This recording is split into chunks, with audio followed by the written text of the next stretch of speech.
সিলেটের হযরত শাহজালাল রহমতুল্লাহ আলাইহি মাজারের দান বাক্সের টাকা গণনা শুরু হয়েছে। বাণিজ্য, শিল্প, বস্ত্র, পাটমন্ত্রীর সভাপতিত্বে গঠিত ১২ সদস্যের উচ্চ পর্যায়ের কমিটির অধীনে এটি প্রথম দানবাক্স গণনা হচ্ছে।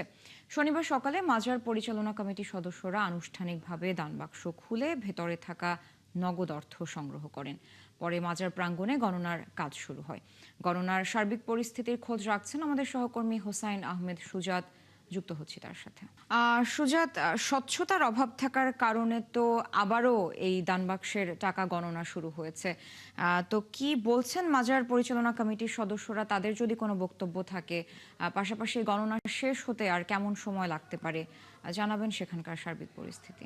দেখুন সারা স্বচ্ছতা নিয়েই কিন্তু প্রশ্নটা উঠেছিল এবং সেই স্বচ্ছতা ফিরিয়ে আনতেই কিন্তু সরকারের পক্ষ থেকে প্রকাশ্যে মাজারের টাকা গণনার উদ্যোগ নেওয়া হয়েছে। এবং আপনি যেটা প্রশ্ন করেছেন যে মাজার কর্তৃপক্ষ কি বলছে, সরকার যখনই স্বচ্ছতা এনেছে তখনই কিন্তু মাজার কর্তৃপক্ষ আলটিমেটলি তারা অখুশি রয়েছেন। তবু আসলে যেটা আইনগতভাবে যেটা করা হচ্ছে সেটা আসলে বৈধ, স্থানীয় যারা রয়েছেন তারাও বলছেন। এবং এই মুহূর্তে আপনাকে যদি আমি মাজারের একটু চিত্রটা দেখাই, যে সকাল 11টা থেকে সেখানে গণনা শুরু হয়েছিল এবং এর পর থেকে আসলে সেগুলো একটা প্রক্রিয়া নিয়ে আসা হয়েছে এবং ব্যাংক থেকে যে টাকা গণনার যে মেশিন রয়েছে সেই মেশিনটাও আনা হয়েছে। এবং এখন পর্যন্ত আসলে জেলা প্রশাসনের যারা কর্মকর্তা রয়েছেন, বেশ কয়েকজন ম্যাজিস্ট্রেট সেখানে আছেন, তাদের নেতৃত্বে কিন্তু ব্যাংক থেকে যে মেশিনটা নিয়ে আসা হয়েছে টাকা গণনার, সেটি দিয়ে কিন্তু আসলে গণনা করা হচ্ছে। এবং বলা যাচ্ছে না যে আসলে কতক্ষণ পর্যন্ত গণনা চলবে। তবে আমরা যেটা দেখেছি যে 1 টাকা থেকে শুরু করে বাংলাদেশের যেটি সর্বোচ্চ মুদ্রা আছে 1000 টাকা,